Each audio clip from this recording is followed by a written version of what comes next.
Bonjour à tous. Aujourd'hui, on va parler de la factorisation, un sujet qui pose des problèmes à pas mal d'étudiants, pas par son application, mais plutôt lorsqu'on doit l'utiliser dans un contexte d'un problème donné. Il n'y a pas de formule magique, il n'y a pas d'exercice magique que je pourrais vous donner et dire bah, dans ces exos-là, il faut toujours utiliser la factorisation. En fait, ça dépend de ce qu'on veut vraiment atteindre pour un exercice donné et les résultats qu'on souhaite démontrer. Donc je dirais, gardez ça comme une technique parmi d'autres que vous devez utiliser pour débloquer une situation. Alors le mieux, ce que vous pouvez faire, c'est de tester. Parce que ce n'est pas dit que la factorisation résout tous les problèmes du monde. Mais en tout cas, il faut y penser et l'utiliser pour essayer du coup de débloquer le problème. Je commence par quelques rappels. La deuxième vidéo de cette série, je vous parlais de la distributivité. Et en fait, on était parti de C qui multiplie A plus B moins D moins E. En fait, on sait que C multiplie le A, C multiplie le B, C multiplie le D et le E.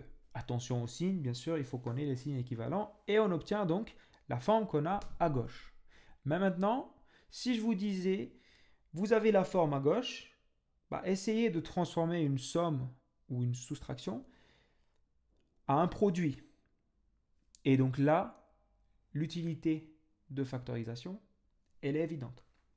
Ici, en fait, je vous ai mis quelques étapes pour factoriser qu'il faut suivre du coup.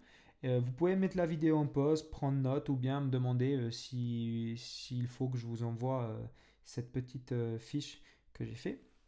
Donc la première question qu'on doit se poser, c'est est-ce qu'il y a un multiple commun parmi tous les termes de ma somme ou de ma soustraction? Si oui, est-ce que ce terme-là que j'observe, c'est le plus grand? Si c'est le cas, il faut factoriser. Sinon, en fait, bah, il faut trouver le plus grand multiple. Parce que le risque à factoriser avec un multiple qui n'est pas le plus grand, c'est qu'on doit refaire une factorisation derrière. Donc la méthode suivie ne sera pas optimale. Mais si on ne trouve pas de multiple commun, comme ça, s'il n'y a pas un multiple commun évident, qu'est-ce qu'on peut faire? Bah, est-ce qu'on peut faire apparaître un multiple commun? Genre, est-ce qu'on peut changer légèrement l'expression pour faire apparaître un multiple commun dans tous les termes de l'expression? Si c'est le cas, donc on a fait apparaître le terme commun, bah, il faudra factoriser. Et sinon, en fait, il faudra passer à l'étape 2. Et l'étape 2, ce n'est rien d'autre qu'une question que vous devez vous poser aussi. Si jamais il n'est pas évident de trouver un multiple commun euh, dans votre expression, bah, cherchez en fait une identité remarquable. Cherchez s'il n'y a pas une identité remarquable qui se cache dans l'expression, ce qui fait que bah, si on le remarque, en fait, ça sera très facile de factoriser. Donc je vous rappelle l'identité remarquable, a carré plus 2ab plus b carré qui se factorise comme étant a plus b le tout au carré. Pareil pour le a moins b le tout au carré.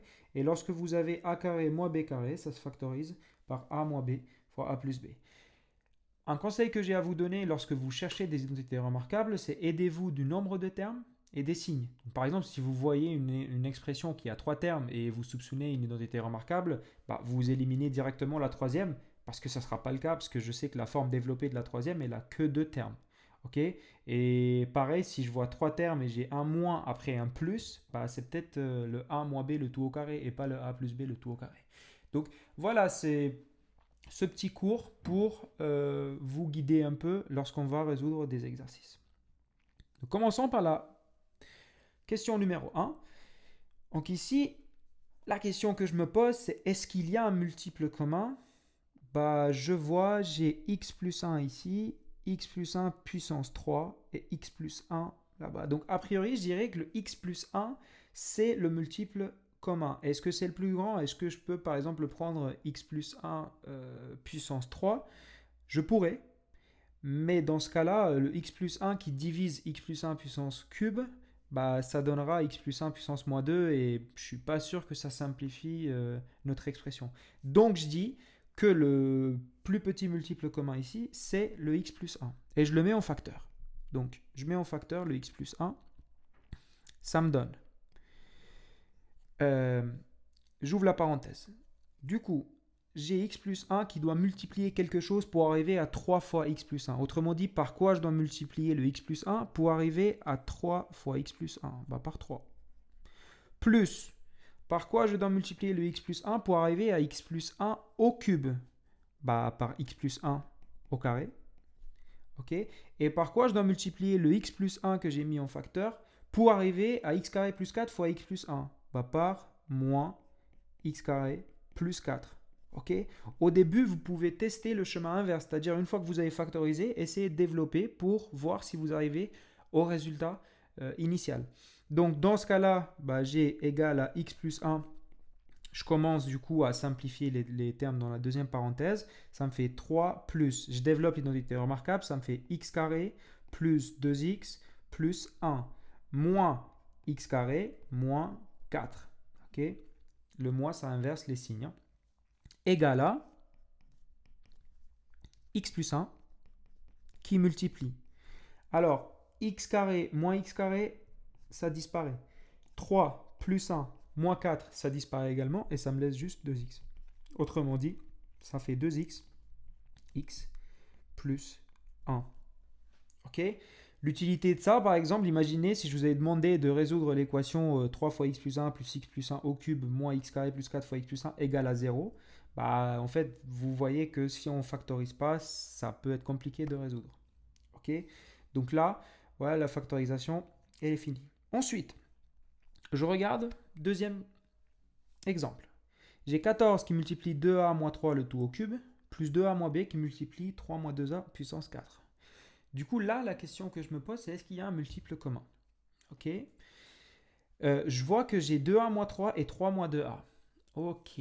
Donc, je me dis qu'il doit y avoir un multiple commun, mais c'est juste que le prof n'a pas été si gentil et il ne m'a pas donné le truc tout fait. Donc, il faut que je fasse une petite opération pour se ramener en fait à un multiple commun. Ok. J'espère que vous serez d'accord. Dire que 3 moins 2a est égal à moins 2a moins 3. Hein. Pareil, c'est-à-dire j'ai factorisé par un moins et ça me donne ça. Ok. Ensuite, j'ai 3 moins 2a qui est mis puissance 4. Du coup, avec le changement que j'ai fait pour 3 moins 2a, c'est comme si je mettais en fait moins 2a moins 3, le tout puissance 4. Le moins 2a moins 3, il y a un moins devant. Mais lorsqu'on met un moins au carré, c'est comme si on avait un moins 1 en fait. Donc ça nous fait moins 1 puissance 4 qui multiplie 2a moins 3 puissance 4. Mais le moins 1 puissance 4, un nombre négatif mis à une puissance paire, c'est toujours le nombre positif mis à cette puissance-là. Donc en l'occurrence, on a 1. En fait, il va y avoir juste le signe moins qui va disparaître et ça va me laisser 2a moins 3 puissance 4. Donc qu'est-ce qu'on a dit? On a dit que 3 moins 2a puissance 4, donc 3 moins 2a puissance 4, c'était égal à 2a moins 3 puissance 4. Mais ça me change tout. Donc ça, je peux écrire l'expression à nouveau. Donc 14, 2a moins 3 plus 2a moins b. Bah, au lieu d'écrire 3 moins 2a le tout puissance 4, j'écris 2a moins 3 le tout puissance 4. Ok? J'ai un puissance 3 ici. Là, maintenant, il est évident qu'il y a un terme commun aux deux. Donc il y a 2a moins 3. Mais est-ce que je choisis 2a moins 3? Je pourrais, mais ce n'est pas le plus grand. Okay. Qui est le plus grand entre 2a puissance moins 3 et 2a puissance moins 4? Bah, 2a puissance, moins 3, 2a puissance 3. Donc je le mets en facteur. 2a moins 3 puissance 3. Donc j'ouvre la parenthèse pour factoriser. Par quoi je dois multiplier le 2a moins 3 au cube pour arriver à 14 fois 2a moins 3 au cube? Bah, par 14. Plus, par quoi je dois multiplier le 2a moins 3 au cube pour arriver à 2a moins b fois 2a moins 3? Bah, déjà par 2a moins b. Ok, mais il faut que je fasse fois aussi 2a moins 3. Parce que si je fais le chemin inverse, si je multiplie ce terme-là avec celui-ci, bah, j'arrive bien à celui-là. Ok, donc c'est vraiment cette réflexion-là que vous devez avoir. Ensuite, je continue. Je peux, ou pas d'ailleurs, hein, mais vous pouvez aller au-delà de ça si vous voulez. Donc 2a moins 3 au cube qui multiplie 14. Et là, je décide de développer l'expression. Donc, ça va me faire plus 2a fois 2a, 4a au carré. 2a moins 3, bah, ça fera moins 6a. Moins b fois 2a, ça fera moins 2ab. Et moins b moins 3, bah, ça fera plus 3b. OK? Et on a fini la factorisation. On ne peut pas aller au-delà de ça. Ensuite, je garde le troisième exemple. Ici, pareil, je vois les termes et apparemment, il n'y a pas de terme commun évident. Donc, est-ce que je peux manipuler des termes? Je peux changer légèrement l'expression pour faire apparaître un terme commun ou je passe plutôt à l'étape 2 où je cherche une identité remarquable? Bah, voyez ici, avoir une identité remarquable dans ce cas-là, franchement, c'est pas évident laquelle c'est, quoi. Donc, pour vous dire, il faudra diriger votre réflexion vers la manipulation, entre guillemets, de l'expression. Et en fait, je vois un truc. Je vois que j'ai 14 moins 4x et 6x moins 21, comme ça, il est en solo. Donc, si je prends le premier terme, je lui fais rien. Donc, 3 moins x carré fois 2x moins 7, comme ça, moins 2 moins x carré. Mais en fait, le 14 moins 4x, je peux essayer de factoriser par 2. Et donc là, ça me donne 2 qui multiplie 7, parce que 2 fois 7, ça fait 14, moins, moins 2x. OK? Plus, ici, 6x moins 21, si je factorise par 3, bah en fait, ça va me donner 2x, parce que 3 fois 2x, ça fait 6x, moins 7, parce que moins 7 fois 3, ça fait moins 21. Et en fait, regardez, j'ai 2x moins 7 ici, 2x moins 7 là-bas, et j'ai presque un 2x moins 7 ici aussi. Et on a vu quand on a le même multiple mais à un signe près, on peut factoriser par un moins pour inverser les signes dans les parenthèses. Donc j'écris 3 moins x carré qui multiplie 2x moins 7 moins 2 moins x carré. Et en fait ici je peux factoriser par un moins devant le 2. Donc ça me fait moins 2 et j'inverse le signe. 2x moins 7. Okay, vous pouvez faire l'inverse. Hein. Si vous faites moins 2 fois 2x, bah vous arrivez à moins 4x, ce que vous avez ici en haut. Et si vous faites moins 2 fois moins 7, bah vous arrivez à 14, ce que vous avez aussi. Donc on n'a pas changé l'expression, on a juste trouvé un moyen plus intelligent de réécrire 14 moins 4x. Okay, plus 3, 2x moins 7. Okay, je décide de mettre ce 2 là, comme c'est une constante, bah je la mets toujours devant les termes avec des x. Donc je la mets là. Et je réécris l'expression. Donc 3 moins x carré qui multiplie 2x moins 7. Alors j'ai moins 2. Du coup, ça sera plus 2. 2 moins x carré qui multiplie 2x moins 7 plus 3, 2x moins 7. Est-ce qu'il y a maintenant un multiple commun? Bah, c'est évident, c'est 2x moins 7. J'ai partout 2x moins 7, 2x moins 7. Donc en fait, je peux mettre en facteur le 2x moins 7. OK. Et donc, je vais avoir 3 moins x carré, car 3 moins x carré qui multiplie 2x moins 7, ça nous fait le premier terme, plus 2 fois 2 moins x carré, ok, plus 3. Ok. Et si on fait les calculs dans la parenthèse de droite, je garde le 2x moins 7 du coup, ça va me donner 3 plus 3, 6, donc moins x carré plus, moins x carré moins 2x carré, ça fera, non allez, je vais prendre le temps. Donc je vais écrire le 6 quand même, moins x carré, plus 2 fois 2, 4, moins 2x carré, ok. Et là, en fait, je peux, il faut que je bouge un peu l'autre exo. Donc ça me fait quoi? Ça me fait 2x moins 7 qui multiplie 6 plus 4, 10. Donc 10, c'est pas ce que je voulais faire. 10 moins 3x carré. Ok. Donc vous voyez, hein, d'une expression qui n'avait pas de multiple commun à l'apparence, bah, on a réussi à le factoriser juste en manipulant légèrement l'expression. Ok. Donc voyons la quatrième. Sur la quatrième, en fait, bah, est-ce qu'il y a de multiples communs? Bah non. Franchement, je vois pas. Parce qu'il y a 9 une constante. Après, j'ai 66 racine de x et j'ai 121x. Donc vraiment, entre ces termes-là, il y a pas de terme intéressant que je pourrais factoriser. Donc, est-ce qu'il ne s'agit pas d'une identité remarquable? Peut-être. S'il s'agissait d'une identité remarquable, quelle serait la forme la plus adéquate? Bah, je vois que j'ai trois termes, donc je pense forcément a plus b au carré ou a moins b au carré. Mais je regarde le signe, j'ai moins et plus. Donc, je fais l'hypothèse que c'est la forme d'une identité remarquable du style a moins b au carré qui est égal à a au carré moins 2ab plus b au carré. Ok, donc ça veut dire que 121x moins 66 racine de x plus 9, ça serait la forme développée d'une identité remarquable? Peut-être, mais si c'est le cas, ça voudrait dire que 121x c'est a au carré, 66x bah, ça serait le 2ab, et le 9 ça serait le b au carré. Du coup, si je me dis que a au carré c'est 121x, bah le a en fait ça serait racine de 121x. Autrement dit, ça serait 11 racine de x.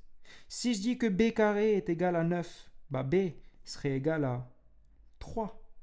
Et est-ce que maintenant le 2ab, donc 66 racine de x, que je suis censé trouver, bah ça colle bien avec le a et le b que j'ai trouvé par mes hypothèses. Bah si je fais 2 fois 11 racine de x fois 3, ça me fait 66 racine de x. Et ça tombe bien avec 66 racine de x que j'ai en haut. Donc je pourrais dire que 121x moins 66 racine de x plus 9, c'est la forme développée de l'identité remarquable a moins b au carré avec a 11 racine de x moins 3, le tout au carré. Ok? Et on a factorisé le truc. Ensuite, le cinquième. Pareil, je vois, j'ai x moins 3, x plus 2, 16, 144. Donc, franchement, je vois pas de multiples communs comme ça à l'évidence. Est-ce qu'il s'agirait d'une identité remarquable? Peut-être. Si c'était une identité remarquable, laquelle serait la forme la plus adéquate? Bah, la troisième, parce qu'il n'y a que deux termes et il y a un signe moins qui les relie. Donc, est-ce que je peux dire que ce terme-là, c'est mon fameux a au carré et ce terme-là, c'est mon b au carré? Ok. A au carré, c'est 16 moins x moins 3, le tout puissance 2, a au carré. Donc, en fait, fois. Donc, en fait, a, c'est racine de 16 x moins 3 au carré. Donc ça sera racine de 16 fois racine de x moins 3 au carré et ça sera 4 x moins 3. Ok? Bah, je peux dire la même chose pour le b. B carré égale à 144 x plus 2 le tout au carré. Bah, ça veut dire que b en fait, b, ça sera égal à 12 fois x plus 2. Ok?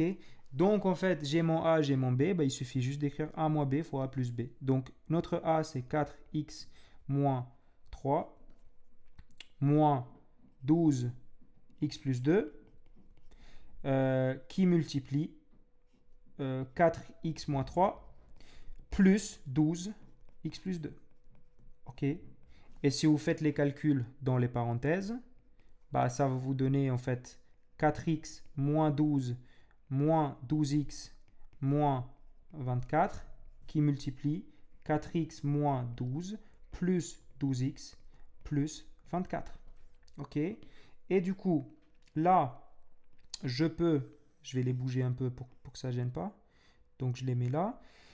Là, du coup, je finis les calculs dans chaque parenthèse et ça va me faire, ici, ça va me faire 4x moins 12x, bah, ça va faire moins 8x, moins 12 moins 24, ça fait moins 36, qui multiplie 4x plus 16x plus 16x plus 12. Ok, je peux encore factoriser, aller au-delà, ok, de ça. Et je peux dire en fait que ici, je peux factoriser par un 4, par exemple, par un moins 4 pour la première parenthèse. Ça va me faire 2x, parce que moins 4 fois 2x, ça fait moins 8x, plus 9, parce que 9 fois moins 4, ça fait moins 36. Ici, je peux factoriser pareil par 4, ok, ça va me faire 4x plus 3, ok. Je regroupe ces deux-là par une multiplication et ça sera en fait moins 16, parce que moins 4 fois 4 ça fait moins 16. 2x plus 9, 4x plus 3. Et voilà, et on a fini la factorisation. Donc, c'était un peu plus long par rapport aux autres vidéos. C'est parce que j'ai vraiment pris le temps de vous expliquer le concept de la factorisation. Je pense à faire une autre vidéo où maintenant on va utiliser ce qu'on a appris dans ces 3 vidéos dans le contexte d'un problème donné. Et on verra que un problème sera interprété et ensuite sera mis en équation. Et pour résoudre cette équation-là, on va devoir peut-être développer, factoriser ou simplifier l'expression pour que ça soit plus lisible. Donc, merci si vous êtes resté jusqu'à là. Ça montre que vous êtes motivé et que vous voulez avancer. Je vous mets vous pouvez laisser des commentaires pour toute question que vous pouvez avoir. J'essaie d'y répondre. Et je vous dis à bientôt dans la prochaine vidéo. Ciao!